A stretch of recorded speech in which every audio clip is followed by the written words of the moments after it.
Last one of today, guys. Last one of today. What? This was I gotta say, we had a couple interesting ideas here. Probably not the strongest starts of a new milestone. I will be honest, not the strongest start, but there was a couple ideas in here that I do really enjoy. So, a great gimmick is our last author of today, but they don't have an office page. They wrote traveling lamp. Alright, here we go. Object class U class special contained procedures. A live, healthy laboratory mouse implanted with a GPS tracking system is to be fixed securely to SCP-2609's base no less than 30 minutes preceding an anomalous event produced by SCP-2609, henceforth referred to simply as an event. Absolutely no personnel are permitted within 15 meters of SCP-2609 during the 10 minutes preceding an event. Upon an event occurring, MTF Pi 6 will retrieve SCP-2609 utilizing the GPS tracking system. Mobile Task Force Pi 6, aka Lamplighters, is a small small unit belonging to MTF Pi 1 when SCP-2609 is not nearing an event. When an event is imminent, MTF Pi 6 will suspend operation with MTF Pi 1. MTF Pi 6 is tasked with retrieving SCP-2609 following its events, removing evidence of SCP-2609 events occurring, and identifying, locating, and delivering amnestics to witnesses of SCP-2609 events. Due to the nature of SCP-2609, MTF Pi 6 operates globally. Following retrieval, MTF Pi 6 operatives return to MTF Pi 1 service until the next SCP-2609 event. God, Jesus, okay. That was a fat footnote. Show MTF Pi 6 SCP details. A live, healthy laboratory mouse implanted with a GPS tracking system is to be brought with MTF Pi 6 on all retrieval missions to be used in case that SCP-2609 will have another event occur before being brought back to containment. Any objects overlapped or otherwise altered by objects affected by SCP-2609 are to be destroyed. Any witnesses of the events are to be administered a Class A or Class B amnestic. Upon recovery and recontainment of SCP-2609, its light emission pattern is to be used to determine the time of its next event via equation 2609-3. SCP-2609 should be stored in a standard containment locker when there is not an impending event. Following event, also I need to check something. I hope that's not the case, but I need to check something now. Okay, yeah.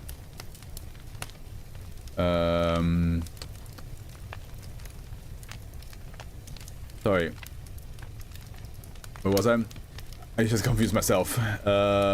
Following event 276 and the subsequent incident, interaction with any SCP object or entity in the moments preceding an SCP-2609 event is strongly discouraged. The time and date of the next SCP-2609 event will be updated following each event and provided to the heads of other sites and areas by the Site 15 faculty for use at their discretion. SCP-2609 is a standard household tabletop lamp. Oh, okay. Although SCP-2609 power cord is intact, SCP-2609 does not need a power source to provide light or produce events. Additionally, the light bulb of SCP-2609 cannot be removed from the rest of the objects without breaking. Attempts to otherwise disable SCP-2609 have also been unsuccessful. See Addendum B. Complete destruction of SCP-2609 has not yet been attempted. SCP-2609 emits brief flashes of light in a distinct pattern, Morse code.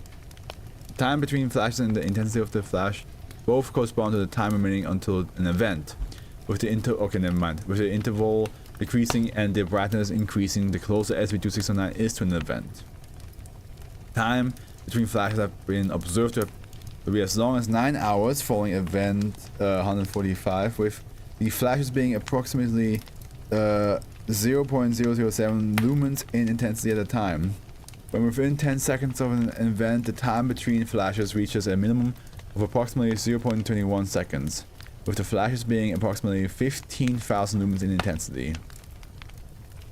This relation has been quantified, expressed by equation 3, and can be used to predict the time of the next event within 0.8 seconds. However, time between events varies. Upon an event occurring, listen, I need to know what the event is because you've been saying event so many times. Upon an event occurring, a flash of light That was a weird sound. Event occurring, a flash of light approximately 2 orders of magnitude brighter than any other emissions by SCP-2609 is observed. SCP-2609 and any living organic matter within approximately 11 meters of it are then instantaneously teleported to an apparently random location. Wait, was that my phone? It was my phone. That makes a lot more sense. I was like, what is that? That sound is not... yeah, it was my phone notification. Sorry. These destinations have all been located on the surface of Earth, with the exception of that... Wait. SCP-2609 and any living organic matter within approximately 11 meters of it are then instantaneously teleported to an apparently random location. These destinations have all been located on the surface of Earth. With the exception of events 121 and 180, see Addendum C. SCP-2609 has not, as of yet teleported to the same location twice, with the closest two locations being approximately 21 kilometers apart. Events 30 and 192. Who volunteers as tribute? Addendum A, anomalous event details. The overwhelming majority of events occur within 3 to 4 weeks of the last event, but outliers have been observed. The longest interval between events observed to date was approximately 2 months and 2 weeks. Events 145 to 146. The shortest interval between events observed to date was a mere 4 hours and 8 minutes. Event 63 to 64. Resulting in several civilians being included in event 64 due to the event occurring before MTF Pi 6 personally could arrive to retrieve SCP-2609. See Addendum C. No pattern has been found to describe the time between events. So was the event just like the fact that it just teleports you with the lamp somewhere random?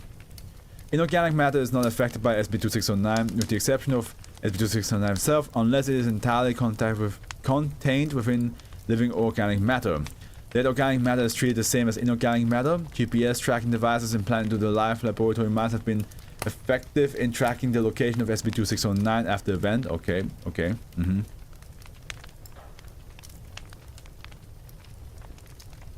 Interesting that it has to be like GPS tracking to a mouse. I guess you don't wanna have a person teleported with it in case something goes wrong.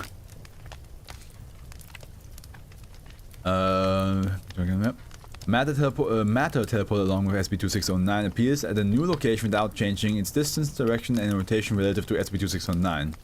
This can cause teleported matter to overlap with matter already present at a new location. That's why maybe they don't want to send people, because you don't want the person to like end up in a wall. The teleported overlapping matter appears to take priority over matter already present at the new location, causing the already present matter to disappear where there is an overlap with the teleported matter. Nose itchy. However, any voids within overlapping teleported matter are filled with the already present matter where there is overlap, making the effect fatal in some circumstances. SCP-2609 is not known to have ever teleported such it itself overlaps with objects at its new location. Due to this phenomenon, the GPS implanted mice are to be fixated to the SCP-2609 base to maximize the probability that they will not be killed by overlapping with nearby objects upon being teleported. If the mouse is killed and SCP-2609 is not retrieved before the next event, SCP-2609 will not take the dead mouse with it during the event, thus also leaving behind a GPS tracking system as well. Gotcha. Yeah, that makes sense. And then B, notable experiments. Experiment E3 testing eligible matter. Following event 4, equation 1 was used to determine the approximate time of event 5. The following were placed within 5 meters of SB2609. A petri dish filled with an E. coli bacteria culture, a sealed beaker filled with 6D melanogaster flies and pure oxygen, a human heart within an organ care system such that it continues to beat, a Class D subject, henceforth subject 1, considered to be brain dead but otherwise functionally alive, a Class D subject, henceforth subject 2, with a prosthetic leg, and finally a Class D subject, henceforth subject 3, with a pacemaker. These were allowed to be exposed to event 5. Other containment procedures were observed as normal. The petri dish and fluid within, the sealed beaker and oxygen within, the entire organ care system including the beating heart, the entirety of subject 1, and the prosthetic leg of subject 2 were left behind following event 5. Subject 2 missing his prosthetic leg and subject 3 entirely intact were discovered at the site of event 5 in the desert near Kuya, Saudi Arabia. The E. coli bacteria and the D. melanogaster flies have not been recovered and are presumed to have dispersed upon arrival at the location of event 5. Probably. Hopefully. Hey, don't scroll too far. Experiment E7 exposure to SB1821, which, 1821. Yeah, the eel that eats light.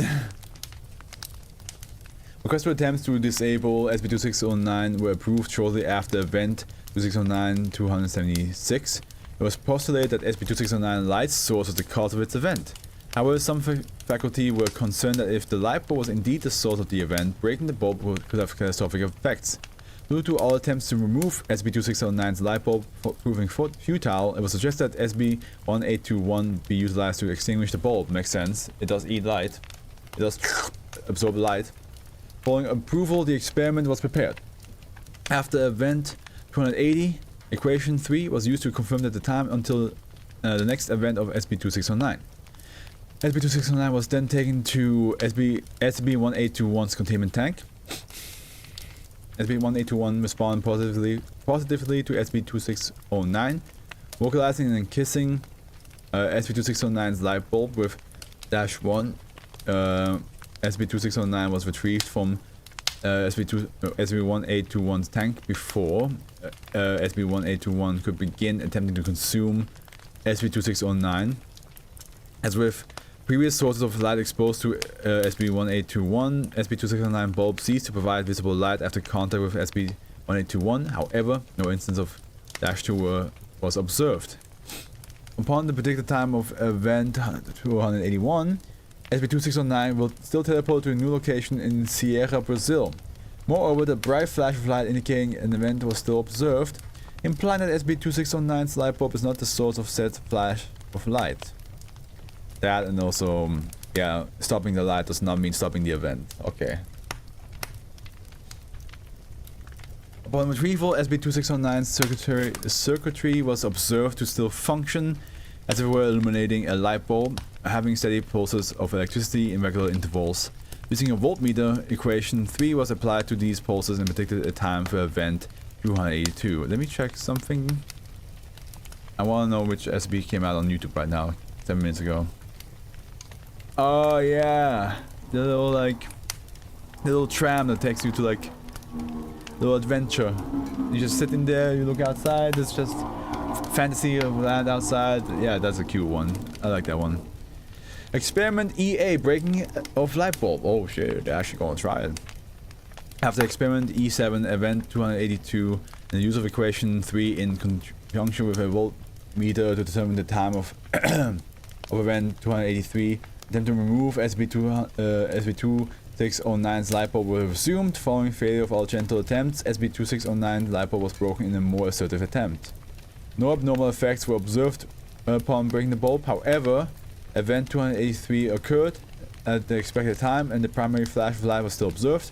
Following the event, MTF Pi 6 operatives discovered SB2609 had a new and functional light bulb. The remains of the previous light bulb were still in custody, and as a result, regeneration was ruled out as an explanation. Maybe like whenever it teleports, it's actually being replaced. Maybe it's like a different lamp.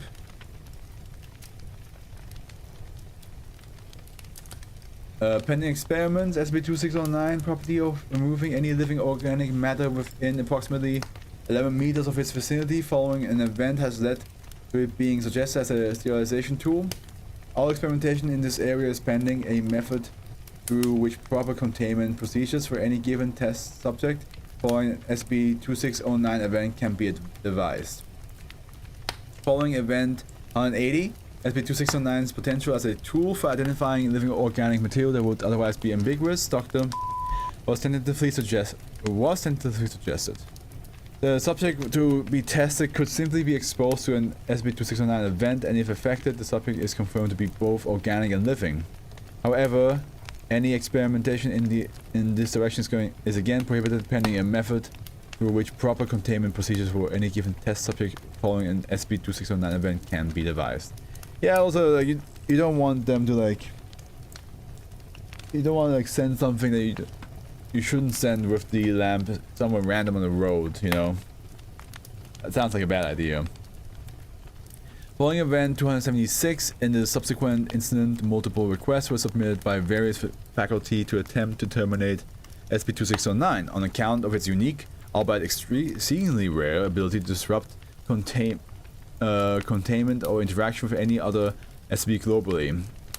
After the failure of experiments E7 and E8, further testing is pending, approval at the time. Doctor, what if the Blaster Lamp Society wants to pay SCP-2948 a visit, What then? I don't know what SCP-2948 it is. Addendum C, notable events. God, this is the lengthy one, eh? Look at this. Okay, well, let's go. Event A. This is the first SCP-2609 event brought to the attention of the Foundation. Of course, it's the first one. All known events... Well, to the Foundation, okay. All known events occurring before GPS tracking procedure for SCP-2609 was established or to be denoted by a letter. Letter events are not necessarily in chronological order, but instead in order of the time they were recorded by Foundation. My lip.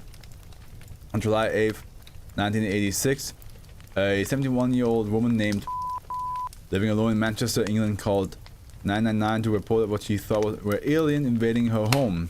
Police arrived on the scene to find Mrs. hiding in her closet, two unclothed teenage males of Asian descent arguing in Mandarin in the living room, and a lamp of unknown origin placed haphazardly in the living room couch that occasionally flickered weakly. Mrs. claimed that a blind flash of light occurred in her living room while she was cooking in her kitchen, and that aliens had appeared in her living room at the same time. Once clothing and a translator were brought, and teenage individuals were calmed, they claimed to have been walking down an alley in Guiyang, China, discovered a lamp that was flashing like a strobe light, saw a blinding flashlight, and then appeared naked at Mrs. residence. Mrs. confirmed, "I've never seen that ugly lamp before in my life." Police confiscated the lamp as a precaution. The Foundation, upon hearing of the case, confiscated the lamp, designated it SCP-2609, and administered a Class B amnestics to all parties involved. I hope they kind of like try to like, okay, let's just get this to one of the sides, and then like doing that, the lamp just goes. It just puts them out from the car. Event B. Following SCP-2609 being obtained after Event A on July 8th, 1986, it was placed in containment at Site 15 and monitored. Its light emissions were noted in terms of both frequency and later intensity. SCP-2609 remained in containment without incident for 3 weeks, 4 days and 58 minutes. Upon the flashes becoming approximately 3.2 seconds apart and at intensity of approximately 15,000 lumens for approximately 30 seconds. That was a 3 approximately in that sentence. SCP-2609 emitted a final flash of light approximately 1,200,000 lumens in the intensity before vanishing. Unfortunately, 2 janitorial personnel were present in an adjacent room and were in range for Event B, vanishing with SCP-2609. Through analyzing the flash of light emitting by SCP-2609, Equation 1 was developed and speculated to be able to predict events caused by SCP-2609. This has since been revised to Equation 2 and then Equation 3. On September 18, 1999, the bodies of the janitorial staff were discovered inside the walls of a residential building by a demolition crew in Santa Barbara, California. It is speculated that the residential building located at redacted was a teleportation site. My glasses are really dirty right now for some reason.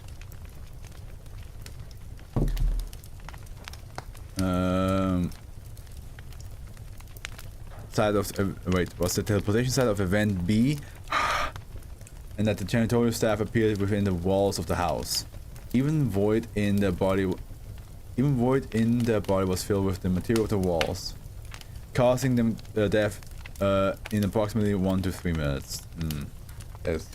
As painful. Having all the wall material inside your body. Oof. Event C. On December 21st, 1993, the Foundation received intelligence of the location of SCP-2609 and immediately sent MTF-1 to retrieve it due to its location being in a heavily populated area.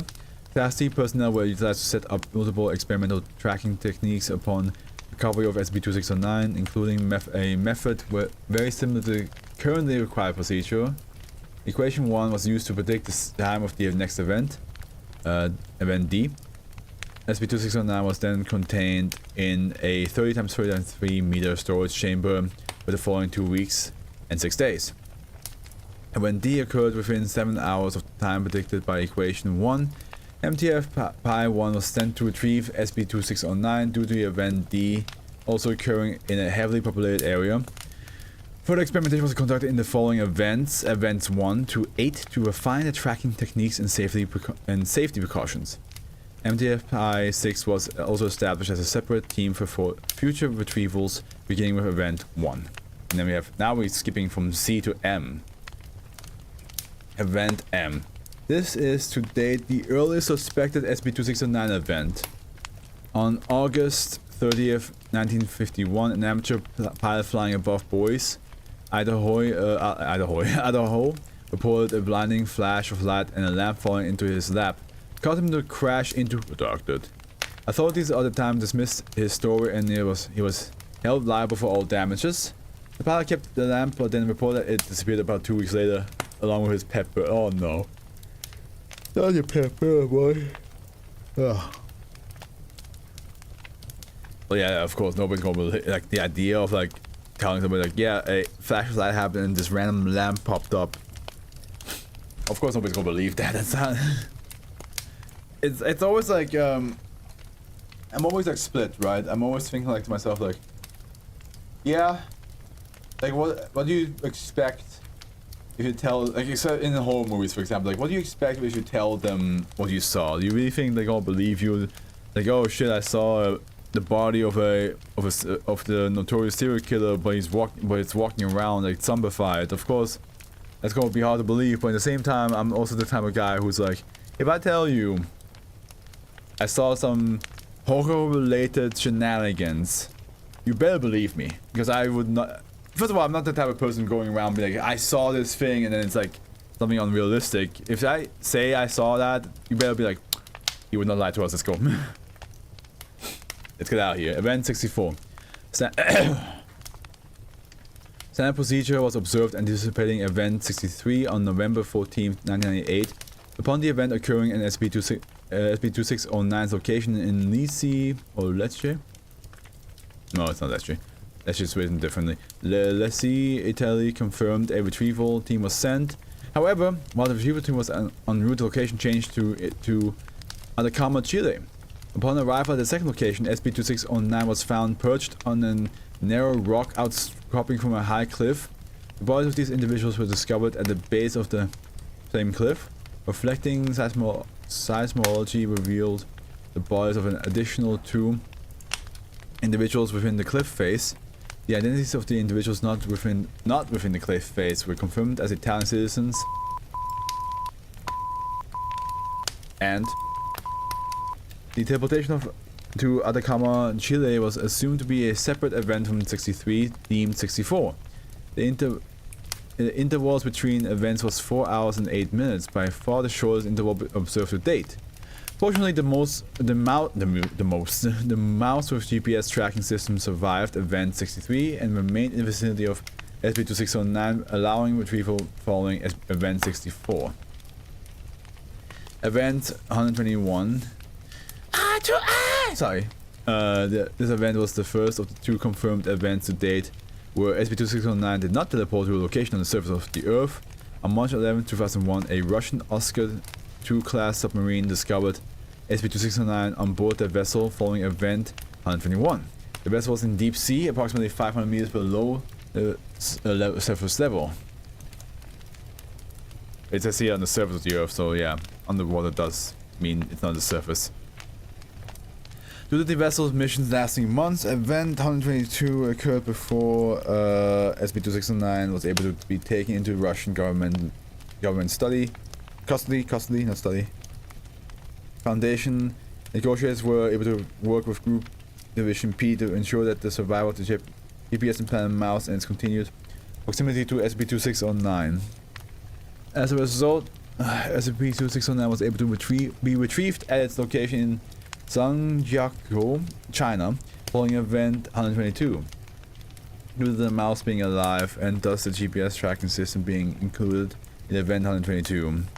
2 of the submarine crew members had also been teleported and were administered the Class C amnestics before being returned to the Russian government. Event 180, which is the second last one. This event was the second of the 2 confirmed events today where SCP-2609 did not teleport to a location on the surface of the Earth. On January 7, 2005, SCP-2609 could not initially be tracked following Event 180. After 9 hours, the GPS signal was finally discovered, originating from the surface of the moon. Oh shit. Further investigation revealed that the location of Event 180 was the same location within 10 meters of the 1969 Apollo 12 moon landing. The moon carrying the GPS tracking... The mouse, Scott. Afro, come on. I know my eyes are like slowly like shutting down, that's why like I'm like fumbling over words a lot more right now. The mouse carrying the GPS tracking system died shortly following the arrival on the moon, yeah? As a result, SCP-2609 next location, Event 181, occurred 4 weeks and 5 days after Event 180, could not be directly tracked, since SCP-2609 left behind the then dead mouse and thus the GPS tracking system. However, Event 181 location was within the crowd marketplace in Jaipur, India. As a result, the Foundation was able to receive intelligence of SCP-2609's location and arrive with damage control rapidly. Good. That's needed right now. Curiously, SCP-2609 returned from the moon with 4 polished black ovular objects appearing to be rocks. These rocks were lodged within various objects at the location of Event 181 and are presumed to originate from the surface of the moon where Event 180 occurred, since SCP-2609 is only known to move living organic objects. The rocks were designated -1 through -4 and contained as a biohazard in the further notice. There's just the alien eggs, which I would say in this world, in the SP world, will kind of make sense. There probably is an alien that lays eggs. I mean, fucking xenomorphs do that. They technically lay eggs. For the face huggers to come out. God damn. I'm not struggling. I'm doing good. Okay. Event 276. From 11 to approximately 11:43 on May 3rd, 2011, Dr. 2 research assistants and 1 D-class subject D6498 were in the process of conducting an experiment on SCP-523 within a specially prepared lead-coated test chamber locked with a card key mechanism near Site 19. SCP-523 had assumed the form of a pair of sunglasses for an unknown reason prior to being taken out of its normal containment room, and eye contact had been maintained with the object at all times since removal, thereby preventing SCP-523 from transforming or relocating. The experiment to be conducted involved the development of a removable chemical coating designed to prevent SCP-523 from relocating. The primary component of the chemical was lead, which was then integrated into the wall of a room has been shown to prevent SCP-523 from leaving said room. However, the other chemicals were included in the composition for adhesives, solubility, and reversibility functions, including significant amounts of dildo expunged. The hypothesis was that when coated in the lead-based chemical film, SCP-523 would be entirely unable to relocate itself. Note that the chemical mixture was transparent. This was by design to allow eye contact with SCP-523 to be maintained during and following its immersion in the substance. At approximately 11:43, both research assistants maintained eye contact with SCP-523 to prevent it from transforming while D-6498 prepared to lower SCP-523, still in the form of a pair of sunglasses, into a 4-liter vat of the prepared chemical by hand. Unfortunately, event 276 occurred at this time, and SCP-2609 appeared in the testing chamber to be used for SCP-523.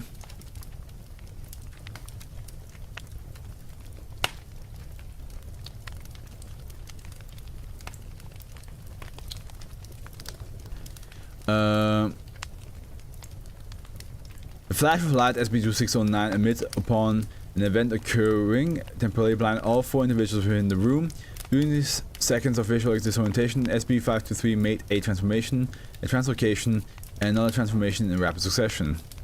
Firstly, SCP-523 assumed the form of a 1 liter of liquid dildo expunged, dropping from D-649's hands into the vat of a prepared experimental chemical. The experimental chemical reacted severely with the liquid SCP-523 had become, not only releasing a large amount of poisonous dildo expunged gas into the sealed testing chamber, but also apparently disabling the lead's anti-translocation effects. This action was consistent with SCP-523's previous behavior, and on account of the object usually transforming in a manner that directly opposes the subject intended use for the object. Gotcha. Yeah, remember that. Secondly, SCP-523 entered Dr. right coat pocket, taking the form of his card key upon Dr.